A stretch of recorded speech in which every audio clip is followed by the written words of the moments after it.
Good morning and good afternoon. Welcome to another episode of Before Coffee. It is Mucking Fun Day number 6. Right, we're in the 6th week of 2025, depending on when you started counting. I started counting on the first Monday of the week that was the first week, so that's why it's number 6 for me. And the sun is shining, unless you're in a place where the sun isn't shining, and the ground is opening up to capture you all.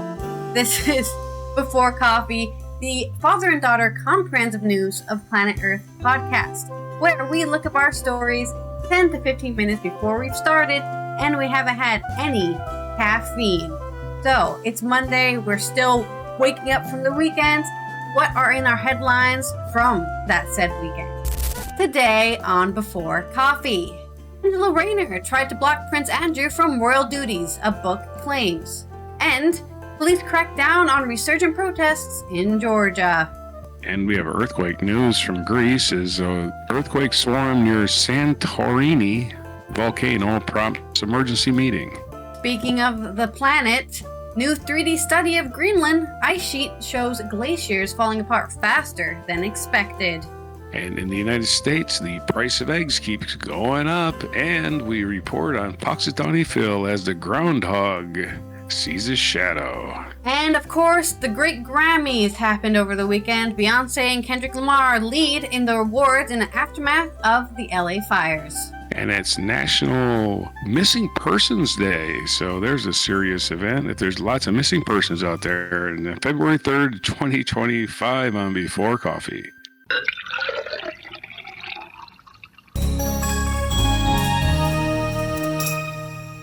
Yeah, you gotta keep your eyes out for those missing people, because in a lot of cases it's not just somebody running away, but more nefarious deeds for sure.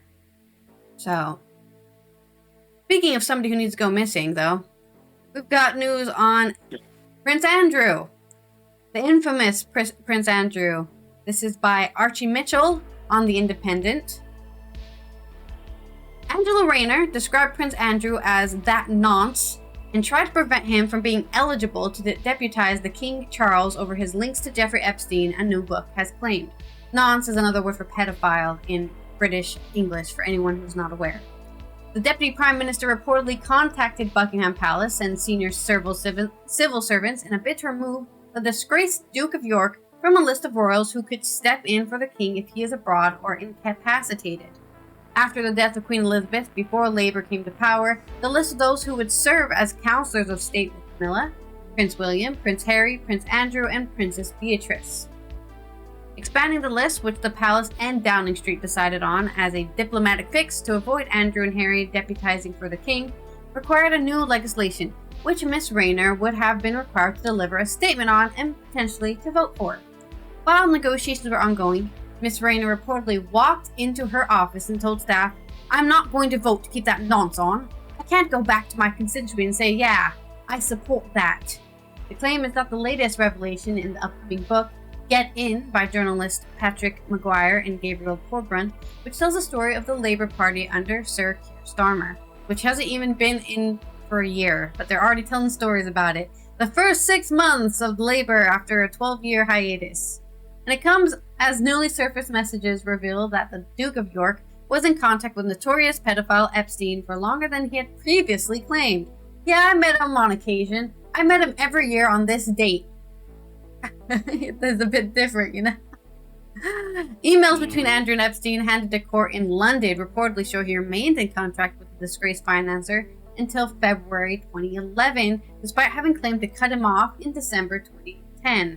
So 2 extra months in there. In a message sent in February 2011, the Duke wrote, "Keep in close touch and we'll pay you some more soon."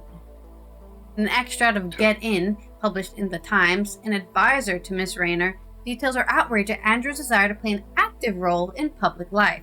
The aide said, "She was very actively reaching out to the palace, the upper echelons of the civil service, and said she thought this was a huge problem, and that the government needed to address this, that she would offer cross-party support to make sure it happened. That's to be stereotypical. Her working-class view. She's not anti-monarchist, but she doesn't like a pedo." Miss Rayner reportedly showed sympathy for the royal family, describing it as dysfunctional, but called for Andrew to be axed from royal duties altogether. The latest tranche of messages between Andrew and Epstein show that they were in contact on the same day. A photograph of Andrew with a 17-year-old Virginia Giuffre and Ghislaine Maxwell, who are currently behind bars for recruiting and trafficking underage girls for Epstein, was published. So the same day two women were trafficking girls with Epstein, Andrew was also there, Bloomberg reported. Miss Jeffrey was accused Andrew of sexually abusing her on Epstein's private island, Little St. James, as a teenager, which the prince unequivocally denied. Yeah, nobody's going to be like, you're right, I did that. No one's ever going to say, you caught me. That only happens in movies. Most people will deny until they die, until their deathbed. Maybe even after their death. You only find out after they died, oh, they actually did do all that. Here, I found their secret journal under their desk. Their secret desk slot that says, I did all the bad things people say. In 2022, he agreed to settle her civil claim for multi-million-pound sum without admitting liability. So 2 people who were trafficking girls are also victims of sexual assault, which is very common. Kind of breeds itself those kind of situations, right? More being a victim of pedophilia causes you to become a pedophile yourself. Unfortunately, just a growing mess of sadness, really. In more disappointing news, opposition leader Nika Melia and former mayor Gigi Yugoslava arrested during a rally in Tbilisi. This is from Al Jazeera.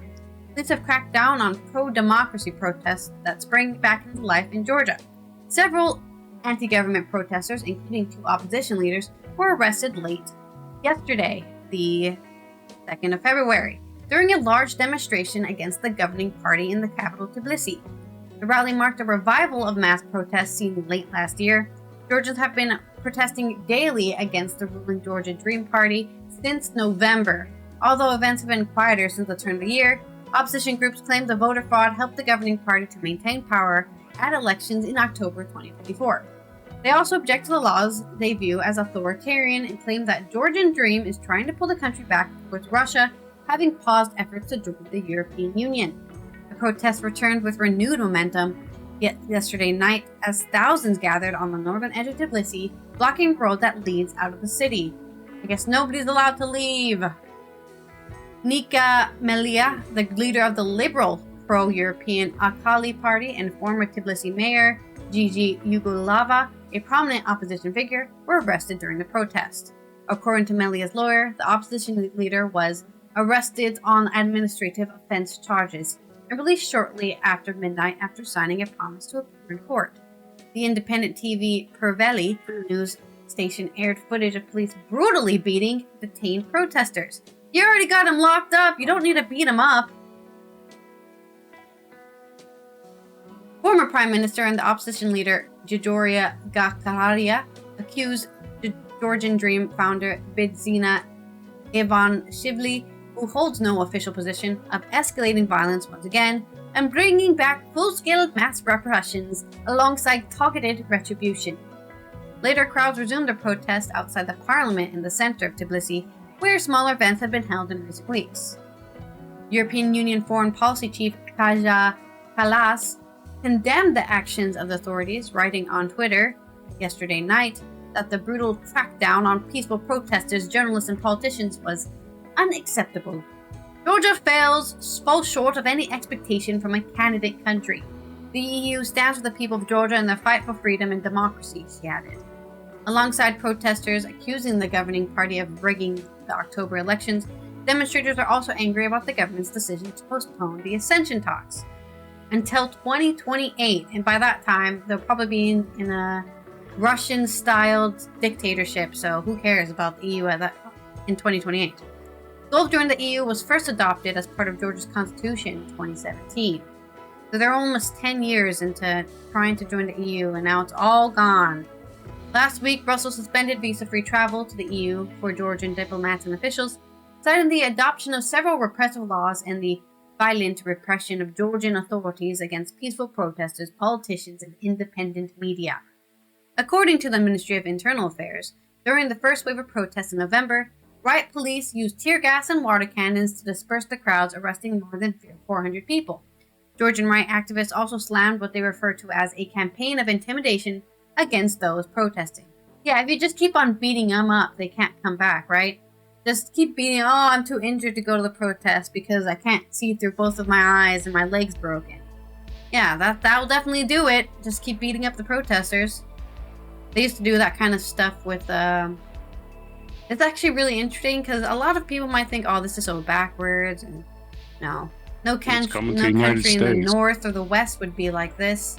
But then you can look at the history of the UK, actually, and they did a lot of terrible things to women who were protesting for the right to vote. They did a lot of terrible things to those women. Just to kind of kill their spirit, right? Stop trying to get the vote. If you're dead inside, you won't care. And that's kind of what they're trying to do. Just keep doing it, and if you're dead inside and you don't care, we can just keep on rolling over you. That's my news from Georgia and from, I guess, pedophile news, in case you wanted some updates on that. Yeah.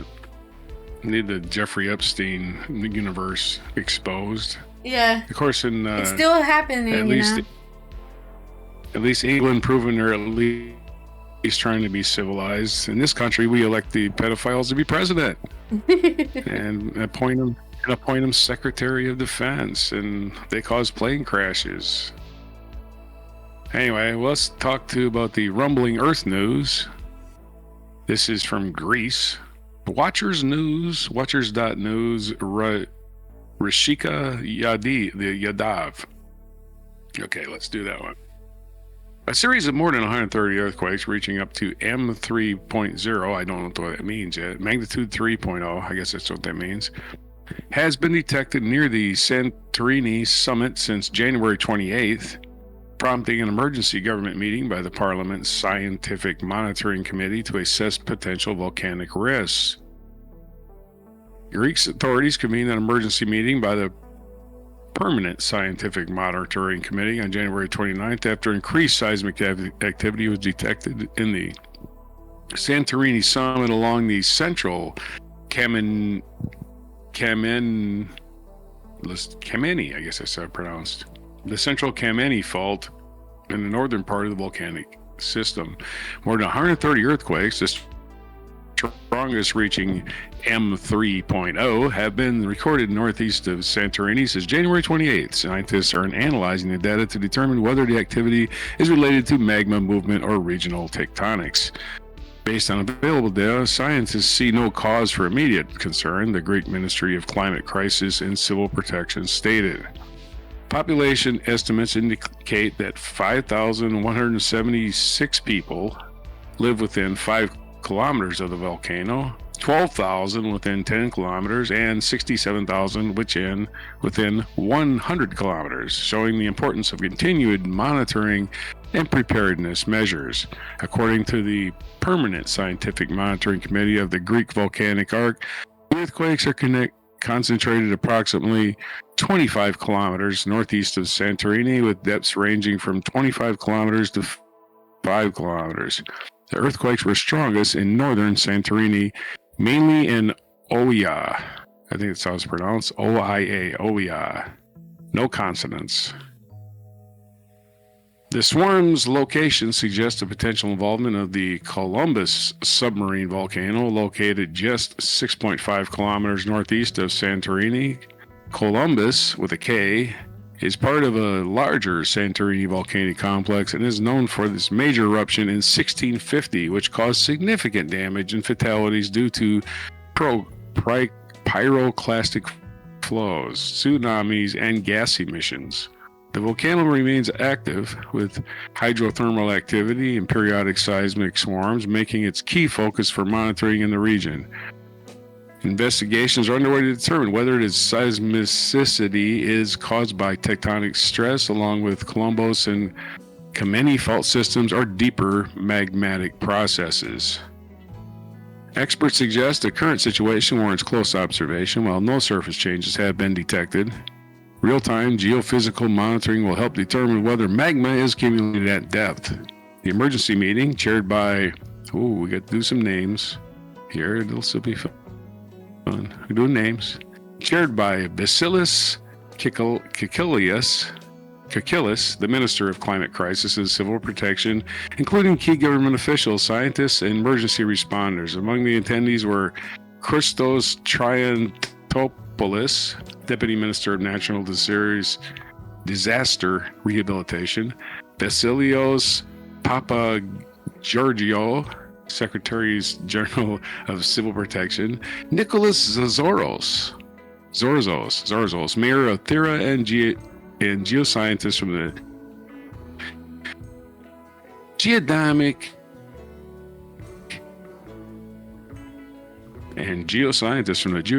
Institute and the Institute of the Study for the Monitoring of the Santorini Volcano, or the ISMOSAV. ISMOSAV. Hey, you got the ISMOSAV? I still got that rash. Anyway, and bad puns. This discussion is focused on updating emergency plans and ensuring Santorini's civil protection mechanism is prepared. The aim is to better prepare the civil protection mechanism in Santorini, taking into account the special geographical, geomorphological, and socioeconomic characteristics of the island, officials stated. The government has activated monitoring protocols by recalling the similarities to the 2011 and 2012 volcanic crisis that lasted 14 months but did not result in an eruption. During the 11-12 event, a shadow magma intrusion beneath the Santorini summit caused widespread seismicity, increased degassing at Nia and Palea Kamini hot springs, and a 12-centimeter horizontal expansion of the caldera. The episode did not lead to an eruption, but prompted authorities to strengthen monitoring networks and emergency response plans. They're ready. By golly. Seismologists and volcanologists are continuously assessing data from GPS stations, thermal imaging, gas emissions, and seismic records. The Ministry of Climate Crisis and Civil Protection maintains that at present no immediate risk exists, but advises residents and tourists to remain informed through official sources. Santorini, part of the Hellenic volcanic arc, is a complex volcanic structure composed of overlapping shield volcanoes cut by multiple calderas. The caldera rim rises to an elevation of 367 meters and encircles an active volcanic island in the center of a bay. The island has a long history of volcanic activity, with major eruptions occurring over the past 400,000 years, which volcanoes do. The youngest caldera was formed approximately 3,600 years ago during the Minoan eruption, one of the most important volcanic events in human history. Post-Minoan activity has resulted in the formation of lava domes, including those on Nia Kamini and Palea Kamini. Santorini's last confirmed eruption took place in 1950, producing a small lava dome and explosive activity. Previous eruptions have occurred from 1939, 1941, 1928, 1925, 1926, 1866, and 1870, with volcanic explosivity indices of 2 to 4. The most powerful recorded eruption, estimated at VEI 7, occurred around 1610 BC, which is 3,600 years ago. Not a coincidence. We were just referring to that date. The region's volcanic activity is driven by a subduction of the African plate beneath the Eurasian plate, with the island sitting on a continental crust over 25 kilometers thick. Columbus, an active submarine volcano 6.5 kilometers northeast of Santorini, remains an important area of study for potential underwater eruptions. There's your Greek volcano update, your seismic activity update, as Earth is one of these days just going to blow its top in several places. Yeah. Are we ready for it? Are you ready for it? Well, they say they're ready for it there. They measured the impact of the last one and said, yeah, by golly, we're ready for this cataclysm. Or it might not be that bad. Who knows? Might not be bad at all. Okay. Well, for more, since we're talking about the world breaking open and erupting and blowing on our faces, let's also talk about how other things are falling apart, like the northern glaciers by Greenland. This is by Bob Berwin. On Inside Climate News. A new large-scale study of crevices on the Greenland ice sheet shows that those cracks are widening faster as the climate warms, which is likely to speed up ice loss and global sea level rise. Crevices are wedge-shaped fractures and cracks that open up in glaciers where the ice begins to flow faster. They can grow to be more than 300 feet wide, thousands of feet long, and hundreds of feet deep. Water from melting snow on the surface can flow through the crevices all the way to the base of the ice, joining with other hidden streams to form a vast drainage system that affects how fast glaciers and ice sheets flow. The study found that crevices are expanding more quickly than previously detected, and somewhere between 50 to 90% of the water flowing through the Greenland ice sheet goes through crevices, which can warm deeply submerged portions of the glacier and increase lubrication between the base of the ice sheet and the bedrock it flows over, so they just start sliding over the land. Both those mechanisms can accelerate the flow of ice itself, said Thomas Chudley, a glaciologist at the Durham University in the United Kingdom, who is the lead author of the new study. Understanding crevices is a key to understanding how this discharge will evolve in the 21st century and beyond, he said. Greenland ice researchers expect that more crevices will form in a warming world because glaciers are accelerating in response to a warmer ocean temperature, and because meltwater-filled crevices can force fractures deeper into the ice, he said. However, until now, we haven't had the data to show where and how fast this is happening across the entirety of the Greenland ice sheet. Using three-dimensional images of the crevices enabled the researcher to get the most accurate estimate of their total volume to date. The results show that crevices grew significantly wider between 2016 and 2021, and they grow pretty much in lockstep with increased discharge of icebergs and meltwater into the ocean, Chudley says. That makes sense, right? Because the glaciers are speeding up because of influence from the warming ocean. As they speed up, they flow faster. Yeah, just like how ice melts. You know, when you have like a frozen creek and the ice slowly starts melting, that the water starts rushing even more because all that added water, all that added volume of water. The research highlights a new feedback that accelerates changes in ice sheets and the loss of mass from glaciers through iceberg discharges, said Xavier Fetweiss, professor of climatology at the University of Liège, who was not part of the new study. It's difficult to evaluate the importance of this positive feedback, he said, but it is something which is currently underestimated in the ice sheet models used for performing future projections. Calculating the total annual discharge of ice from Greenland also requires considering how a variety of complex interactions play out, he said. For example, models show there will be less direct discharges of icebergs into the ocean as glaciers retreat from the coast. That would slow the contribution of melting icebergs to sea levels rising, he said. But the same retreat also steepens the edge of the ice sheet, both when sloped tongues of floating ice recede onto land from the sea, and when increased melting and calving of icebergs at the low leading edges undercuts the rest of the ice. That stress widens and deepens the crevices that Chudley studies, a feedback cycle that could speed the disintegration of the Greenland ice sheet. Honestly, the icebergs are acting exactly like what we were talking about in the previous thing about earthquakes, about how our planet's sheets move, right? The ice sheets are doing the same thing. So when they're retreating, they're creating more and more pressure so that in a way, the land breaks open. Or in this case, the ice breaks open. Then you got a huge crevice, and then water starts melting, and that water melts the rest of the ice all the way deep down into the ice sheet. And when we're talking about ice sheets, we're not talking about those cute little ice sheets that, people throw on the ground because they collected from the lake. We're talking about miles deep ice, deep, deep into the earth. And when that stuff opens up, you don't want to fall in one of those crevices either.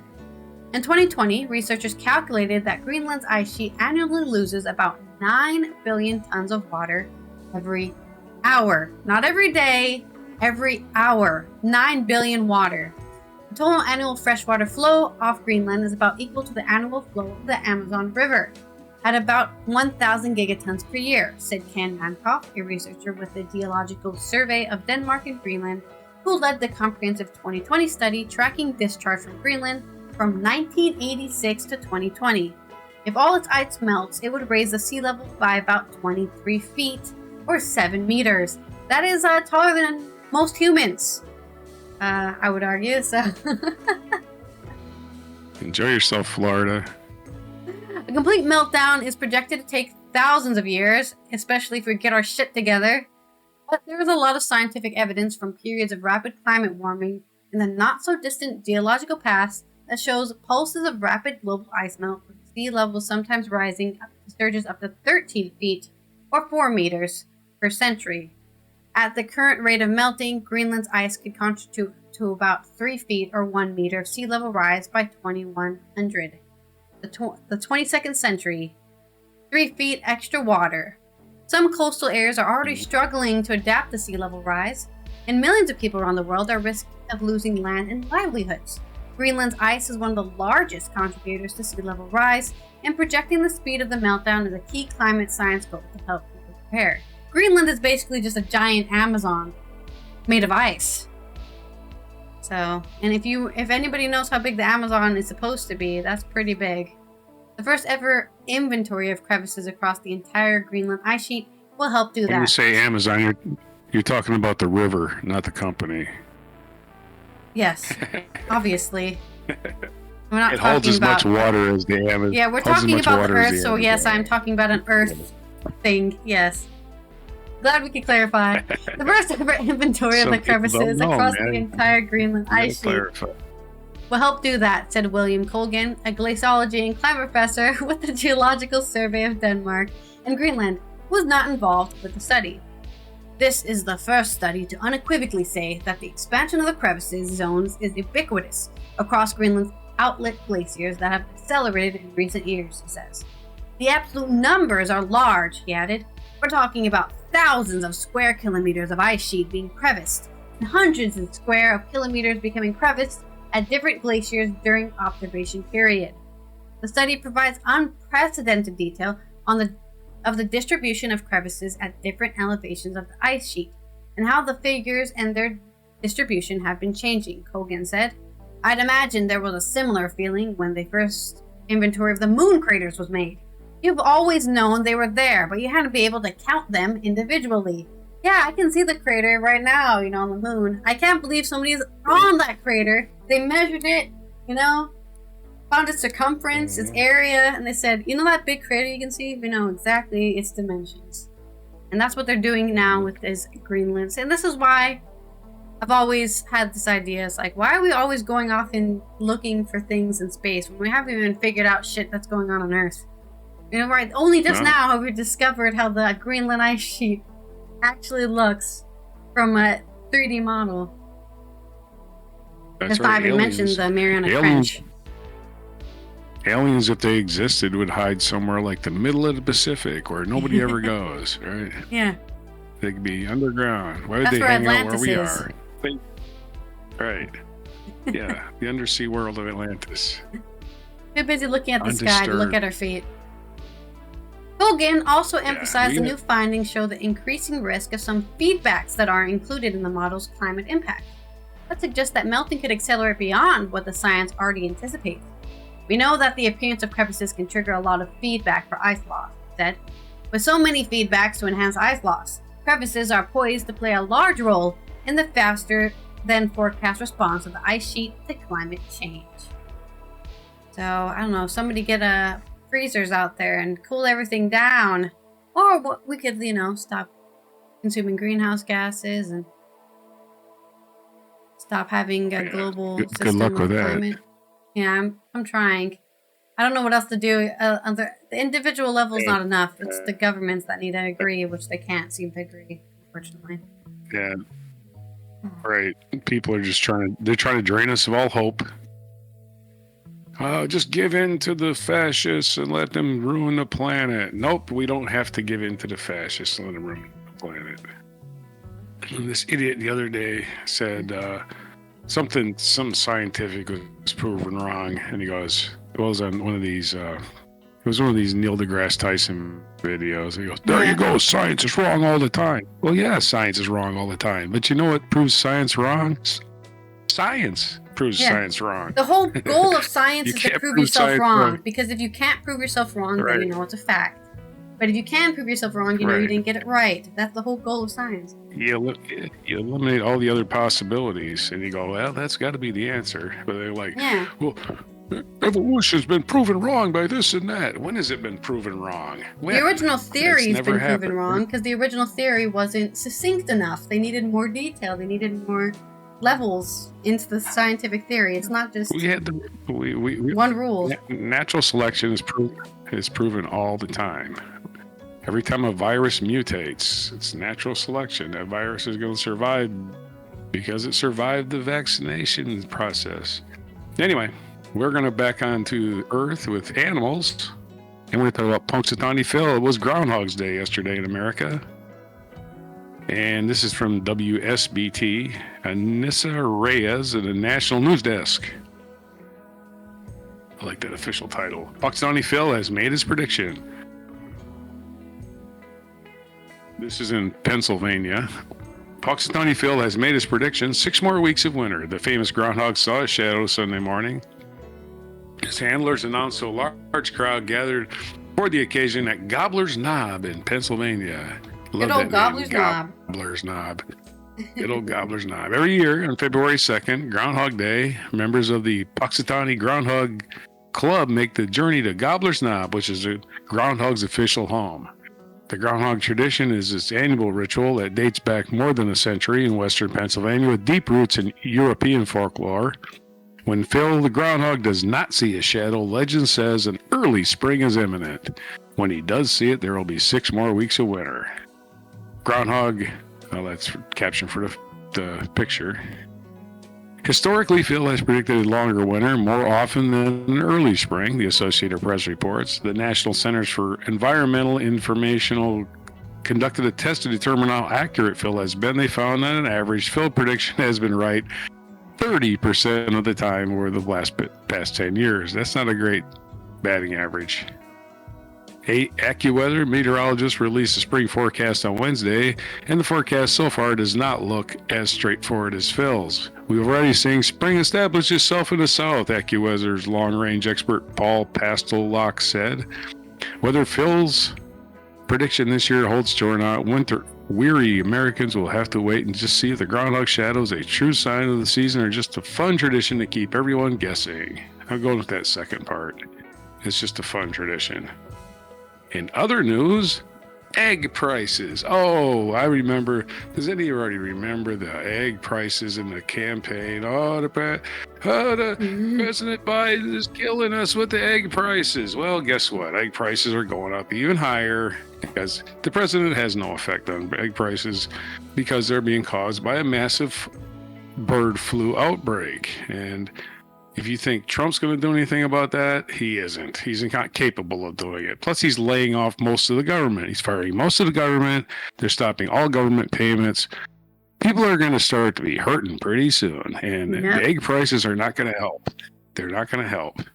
Oh, and don't forget the tariffs and the retaliation for the tariffs, which is coming. So as our economy goes slowly into the shitter and chaos breaks out all over and Social Security people are denied their paychecks, egg prices are going up. This is from KHON2.com, KHON2.com. Alina Lee. Egg prices continue to increase with no end in sight. The ongoing egg shortage continues increasing prices with no end in sight, she says. We're not sure how long it's going to last, stated Tina Yamaki, Retail Merchants of Hawaii president. Sometimes we see people buying carts of eggs and think, oh my God, they're hoarding the eggs. It's probably for use in the restaurant or their bakery because they can't get eggs. According to the Department of Agriculture, the price for a dozen locally produced eggs went from $6.91 to $8.87, a 28% increase. The price of mainland eggs jumped 51% from $5.50 to $8.35 between 21 and 24. Farmers here have to buy feed, fertilizer, all this other kinds of stuff, whereas the mainland where the prices may have gone up, they're able to truck it in or get it cheaper way to transport these things, so it's easier to obtain. We're looking at this from a Hawaii perspective. That's where the story is reported from. Despite the price increase, restaurants like Egghead Cafe are keeping their menu prices the same. We're basically taking that loss right now. We're not having to raise our price yet, said Kevin Young, owner of the Egghead Cafe. The biggest impact is the limited quantity we can get. We have to be very careful they don't get spoiled. Other retailers may be making changes to save on costs. You may be cut down to 2 or 3 choices for bakery. They might not be baking as many products as they normally do. They may cut the order in half. And once it is sold out, it's sold out, Yamaki said. For consumers looking for eggs, your best bet is still your local supermarkets or egg farmers. You might want to ask your supermarket, when do they expect the next shipment if they're running out of eggs? Sometimes you can't get eggs that you want, whether they're the extra large or the white eggs or the brown, but just be patient. So we're going to have an egg shortage for a while. Inflation's not going to ease because the change in the White House. In fact, it's going to get worse. So, batten down the hatches. It's going to get worse. It ain't going to get better. Don't expect the government to help you because the government is being torn apart as we speak. Mm-hmm. And evil skunk Musk, evil scum. I like how his last name's an anagram for scum. It's very helpful. Or smelly, or just like urine. You know, Musk is just beaver urine. That's the original ingredient. No, I'm talking about it's an anagram for scum. If you rearrange the letters, it spells. But it also means smelly urine from a beaver. So. Right, but he's got control of the treasury, so he's basically taking control. Unelected piece of shit, not appointed to any position, is taking care of the United States Treasury as we speak. Just think about that. I mean, he must be good with money. He's the richest man in the world, right? Oh yeah. I'm sure he's just going to help people, right? Whatever. He's going to bribe more public officials to get his way. Anyway, we're totally screwed. Back to you. Well, in some lighthearted news, let's talk about the Grammys, the music awards that nobody really cares about. Like, people care because they want to know who won, but like the actual value of a Grammy is not as much, right? For years, for decades, it hasn't been like, oh, I've got a Grammy. Wow, look at you. Aren't you a star? This is from Benjamin Lee on The Guardian. Beyonce and Kendrick Lamar ruled the Grammys during a night that also paid tribute to those affected by the California wildfires. The night's biggest prize for Album of the Year went to Beyonce's for Cowboy Carter. Good for her. She got completely snubbed by the country. Good for Kanye. You can shut the fuck up now. But she got completely snubbed by the country industry because, black women can't make country. They're only those urban people. They don't know anything about living in the country. The first time she won the award.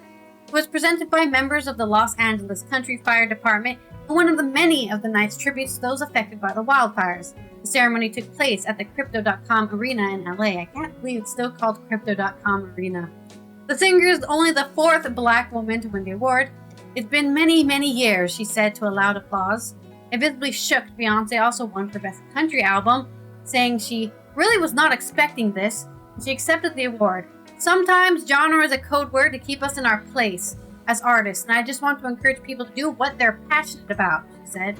Yeah, if you want to make a country album, go for it. Don't let anybody tell me what to do. She was given the award by Taylor Swift, which is very fitting. I will never forget standing here almost exactly 15 years ago, she said while looking back at her win in the category. Beyonce, who also won for Best Country Duo Performance with Miley Cyrus. Yeah, that song, I've heard that song. It's actually really good. Miley Cyrus is really good on that album. It's almost like she was originally a country singer. They became the first black woman to win a country Grammy for 50 years. But, that's normal. Chris Stapleton took home the award for Best Country Solo Performance. Kendrick Lamar won 5 awards for his controversial Drake diss track, Not Like Us, which is currently the subject of a defamation lawsuit. He took home both Song and Record of the Year during one of his speeches. Lamar, who is performing at next week's Super Bowl halftime show, said he wanted to dedicate this one to the city that's currently on fire. After last year saw Taylor Swift, SZA, Miley Cyrus, and Billie Eilish dominate, this year we saw another strong female showing with Beyonce, Sabrina Carpenter, Charlie XCX, Doechii, Chappelle Roan, winning many of the major awards. In the competitive Best New Artist category, Chappelle Roan beat Shabuzi, Ray, Benson Boone, and Sabrina Carpenter, even though Sabrina's been making music for years. But I guess this is, I don't know. You just, we finally noticed you exist. You can go into the new artist category. That's how it works, I guess. To use their speech to call on the industry, I mean, Chappelle Roan also made her album in 2020 during the pandemic, right? She's not new either. We finally noticed you. Yeah. You're now a new artist, even though you've been touring for 5 years straight. Yeah. Another reason why the Grammys is a joke. She used her speech to call on the industry to offer a livable wage and healthcare, especially to emerging artists, before telling the story of how she struggled to survive in her early days as a musician. Labels, we got you, but do you got us? She asked. Charlie XCX picked up 3 awards in the pop category, but lost out on pop solo performance and pop vocal album to Sabrina Carpenter. Doechii won the best rap album, becoming the 3rd woman to do so, and she deserves it. I love her rap poetry kind of style as well. Her, what do you call that? I can't remember what it's called. It's the poetry where you're saying something political. Other female winners include SZA, who picked up the Best R&B Song for Saturn, St. Vincent, who took home Best Alternative Music Album, Best Rock Song and Best Alternative Music Performance goes to Casey Musgrave, who is now a rock artist as well as a country artist, because we're just blending all the genres together, and picked up the Best Country Song for the Architect. Genres? Yeah. So everybody gets an award. Yeah, exactly. The Architect and Shakira, who won Best Latin Pop Album. The Colombian singer dedicated her award to all my immigrant brothers and sisters. Jimmy Carter, who also a posthumous winner for the audiobook category, while Jimmy Carter won a Grammy for his audiobook. Oh, lovely. And Dave Chappelle and Chris Brown. There's no way he made it last year. Yeah. There's no way he made it last year, right? No. It had to be years ago. Like I said, same with Chappelle Roan and Sabrina Carpenter. They haven't been making music until this year. They made it way before now. Hey, we noticed you died. Here's an audiobook category Grammy. While Dave Chappelle and Chris Brown were controversial picks for comedy album and R&B album, respectively, who is still buying Chris Brown albums? Be ashamed of yourself. Host Trevor Noah began the night by referring to the unusual circumstances that have changed the tone and motivation of this year's awards. The city has been through one of the largest national disasters in American history, he said while speaking about the devastating California wildfires and calling attention to the spirit of those who have endured. To kick off the show, he introduced Dawes, a band who have lost homes and instruments as a result of the fires. They have also helped raise money for nearly 100 other families. They were joined by artists including John Legend, Sheryl Crow, and St. Vincent for a special performance paying tribute to Los Angeles. Noah drew attention to a number of charities and organizations, telling those in the room and viewers at home that there would be a QR code which would allow people to contribute. He later said that Amazon Music, CBS, and MasterCard had donated. He also said the night would highlight local businesses affected by the fires, with the venue both catered and decorated by some and with a certain amount of advertising space given to others. While presenting the award for the Song of the Year, Diana Ross said, "May this moment remind us all of the power we hold to rebuild, to lift, and to come together with compassion." Lady Gaga and Bruno Mars performed a duet of California Dreamin' after a montage highlighting Californians who had lost their homes in the fires. The pair later won the Best Duo Performance Award for their song Die With a Smile. In her acceptance speech, she said, "Trans people are not invisible. Trans people deserve love. The queer community deserves to be lifted up." Noah had a number of jabs at the returning felon in president, joking that millions of immigrants were also part of this year's voting body. When speaking about Beyonce's just announced tour, he joked, "There's tariffs. We can't afford a new tour. Maple syrup is about to be $50. Alicia Keys was given the Dr. Dre Global Impact Award and spoke to the importance of diversity in music. "Female producers have always powered this industry," she said. She also added that this is not the time to shut down the diversity of voices, and that DIE is not a threat, it's a gift. Other performances throughout the night included Billie Eilish, who ended her performance saying, "I love LA," as a LA-born woman herself. Sabrina Carpenter, who sang a rejigged and physically comedic take on her hit Espresso and Please, Please, Please. Chappelle Roan, who was introduced by Olivia Rodrigo, the vampire singer, called her "my extraordinary friend," and a surprise appearance from The Weeknd, who had previously pledged a permanent boycott of the Grammys. His performance was introduced by the Recording Academy CEO, Harvey Mason Jr., who spoke about the many structural changes he had helped implement, which then lured The Weeknd back. Just one guy. I'm sure other people were also welcomed back, but it makes it sound like, oh, we need to please The Weeknd. Well, we need to change everything for this guy. There was also a star-studded tribute to Quincy Jones, who died last year.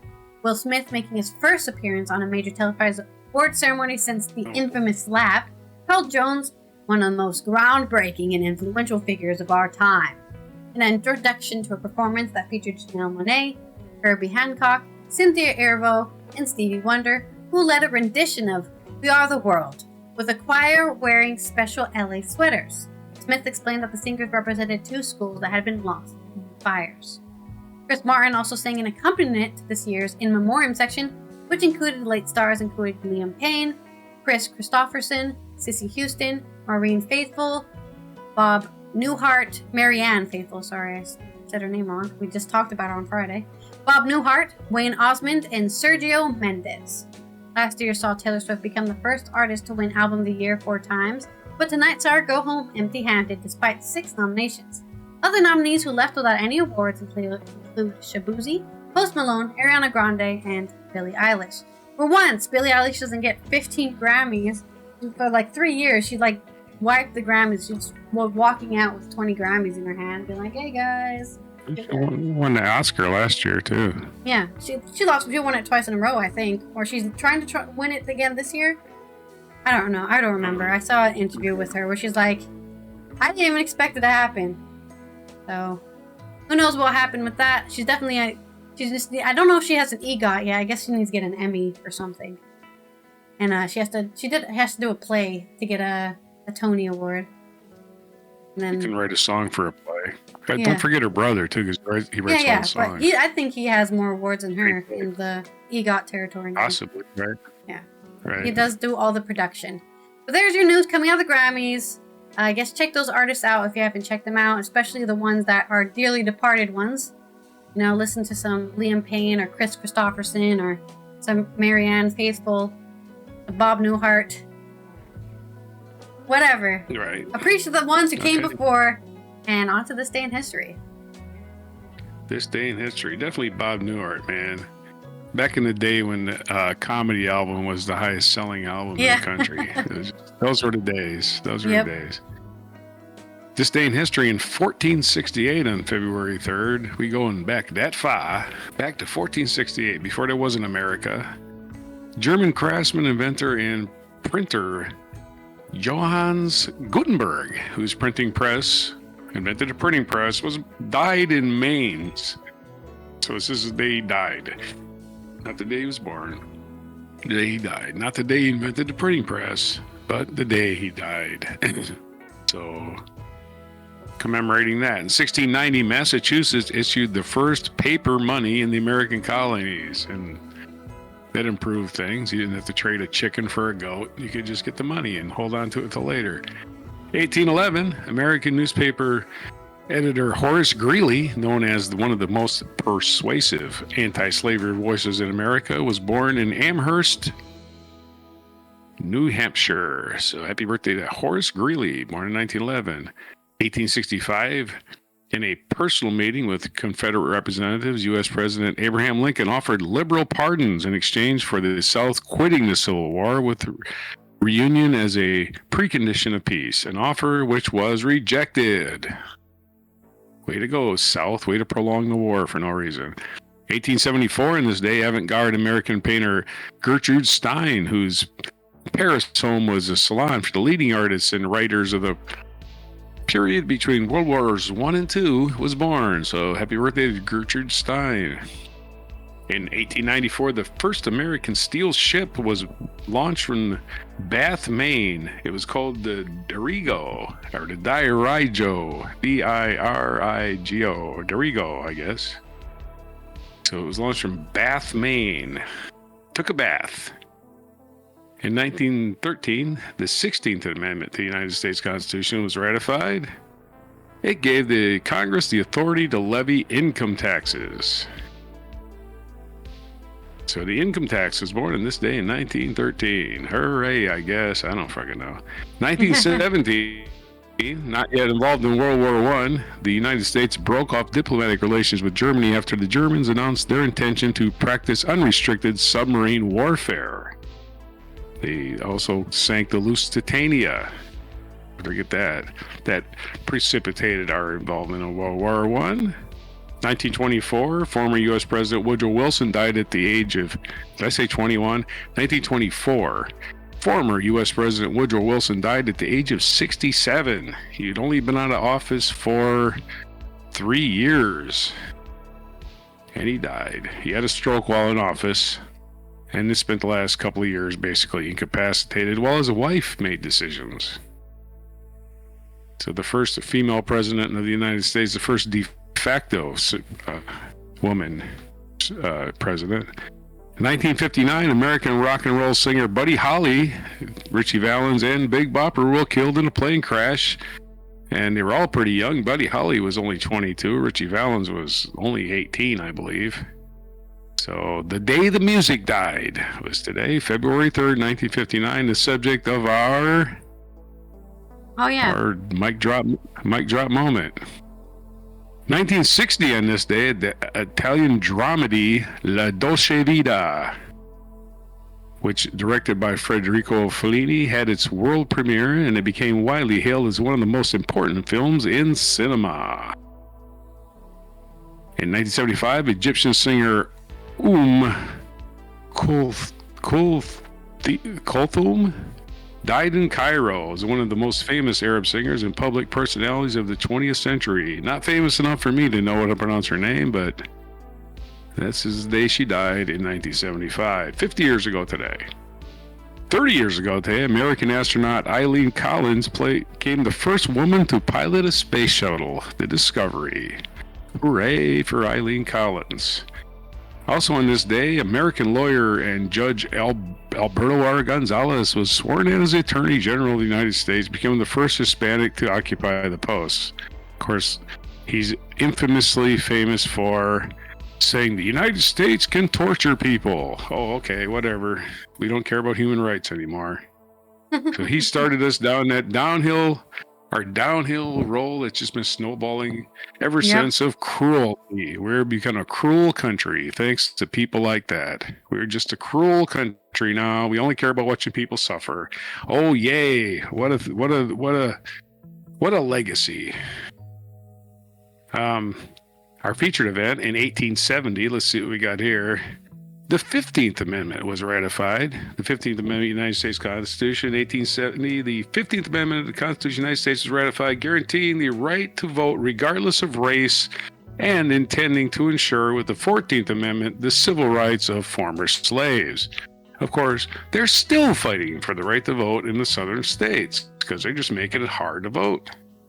We're going to make it hard to vote for you people. We're going to make it hard.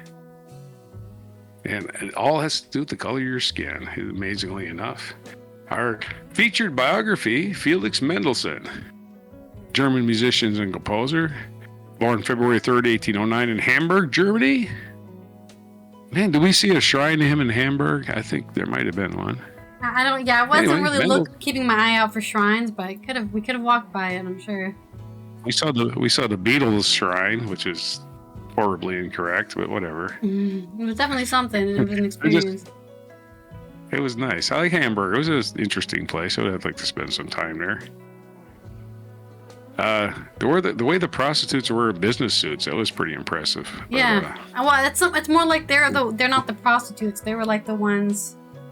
The business people. They're the ones attracting you. Like, oh, you interested in women? The broker. They were the brokers. Okay, gotcha. Yeah. Anyway, Mendelssohn was born in this day in 1809 in Hamburg, died November 4th, 1847, at the age of 38. Man, he barely outlived Mozart. Yeah, in Leipzig, Germany. Only 38. People died young back in those days. Other birthdays today, 1821, Elizabeth Blackwell, British-American physician. 1820, we covered Gertrude Stein, 1874. Norman Rockwell's birthday today. I got a bunch of his paintings in a magazine. I can flash to you. I got it around here somewhere. Happy birthday, Norman Rockwell, the guy who painted all the Saturday Evening Post covers. He was born on this day in 1894. Pretty Boy Floyd, American gangster, was born in 1904. Don't know how pretty he was. And it's Nathan Lane's birthday. American actor Nathan Lane, born in 1956. And what happened? What national day is it? It is National Day the Music Died Day. The Day the Music Died Day. That's kind of redundant. And from the Department of Redundancy Department, the National Day the Music Died Day. There you go. That was a hard sentence. And it's National Carrot Cake Day. Carrot cake. So hopefully somebody makes some and brings it to work. National Women's Physician Day, which is very fitting. We had the woman who first piloted the space shuttle. She was kind of a physician. A physician of the air. You know, it's that classic problem, right, where you say, "Oh, I'm a doctor," and then you say, "Oh, like a doctor?" It's like, yes, a woman can also be a doctor. Thank you. Most of the time, I'm seen by the internist anyway, and doctors not. Doctors are hard to find in this country. They're going to be getting harder to find because insurance companies make it harder for our doctors to do their job. But it's National Women's Physician Day. Hats off to you if you're a woman physician, and we know it wasn't easy. It's National Missing Persons Day. So again, we address that. If you know a missing person, just hold out hope, I guess. I don't know what to say. It's For Chaplains Day. I don't know what that has to do with the significance of that, but it is For Chaplains Day. I guess I could look that up just to clarify. And before we send this thing home, For Chaplains Day. On February 3rd each year, For Chaplains Day honors the 4 military chaplains from World War II who sacrificed their lives for fellow service members. So there was 4 chaplains who died. Their names: Reverend George L. Fox, a Methodist minister; Reverend Clark B. Poling of the Reformed Church of America; Rabbi Alexander D. Goody; and Father John P. Washington of the Roman Catholic Church. So it's their day of remembering they died in war trying to save souls in the middle of butchery. So there's your days for today. It's National Everything Day, February 3rd, 2025, on before carrot cake. Yeah, I love carrot cake. Like a nice carrot cake with some grilled carrots, with like shredded carrots specifically, Very nice. Yeah, not just very good. Big chunk. Well, some carrots. people they just kind of grate carrots. But I like it when it's just like cut and shredded and just in bits. I don't know, that's my opinion. But it's also International United Nations observance of World Interfaith Harmony Week. Right? This started actually on the 1st of February, but you can still celebrate it today, at least until the 7th of February. Unite for Peace. This is the first week of February since 2010. They have been recognizing the imperative and need for dialogue among different faiths and religions to enhance mutual understanding, harmony, and cooperation among people. So they encourage all states to spread the message of interfaith harmony, goodwill with the world's churches, mosques, and synagogues, temples, and other places of worship during that week. Yep, what we all share is that we want to believe somebody is in control of all of this randomness that surrounds us, and we should unite under that fact instead of arguing who's right. Who cares who's right? That matters for the dead people, not the alive people, man. So let's work on not killing each other. My God's right, and just to prove it. Yeah, killing each other, attacking our neighbors just because they believe one minuscule detail different than you. And let's go ahead and close off the show with another mucking fun day. I was gonna show you my Norman Rockwell portrait. Oh, here you his go. Birthday. So here, hold on a second. I got this magazine. It's like a tabletop magazine. Yeah. Coffee table book with Norman Rockwell. Yeah, pictures like just a random stuff like that, man. It was like Americana. Yeah, very Americana. Very newspaper-like. Yeah, it was the cover of the Saturday Evening Post. He would paint new covers every month. The Saturday Evening Post, or might have been every week. I don't know, sure. Yeah, probably every week. Anyway, there's your Norman Rockwell birthday salute. And this has been Allison here from the Netherlands, Roger from the West Coast of the United States, as we tie up another Mucking Fun Day. Did you survive? Are you surviving Monday? Well, don't worry. Tomorrow we will have Good Tuesday Day, where we'll bring you all the positive news that's happening this week, so you don't have to feel so bad on a bloody Monday. Let's go ahead and head over to our mic drop moment. Don't forget to subscribe, like the video, turn on those notifications so you know when we go live, and comment down below who you think should have won all the Grammys. Are you disappointed in any of those? Are you scared of earthquakes swallowing up or glaciers sliding over you? And let's go to our mic drop moment. We interrupt this program. The news reports. Yeah. 3 young singers who soared to the heights of he was very young, very tragic. Were killed today in the crash of a light plane in an Iowa snow flurry. The singers were identified as Richie Valens, 17, Buddy Holly, 22, and J.P. Richardson, 17. 22. 17.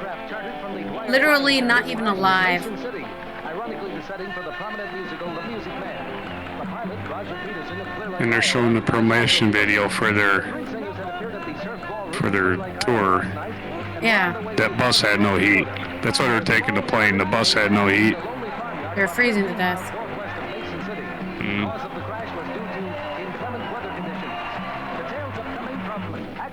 Clear Lake, Iowa. That's their last place.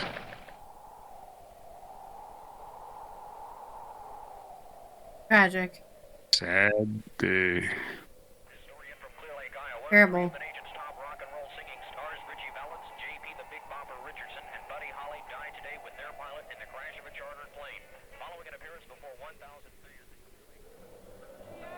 The day the music died. And of course, "This'll Be the Day That I Die" is taken from the Buddy Holly song. That'll be the day that I die.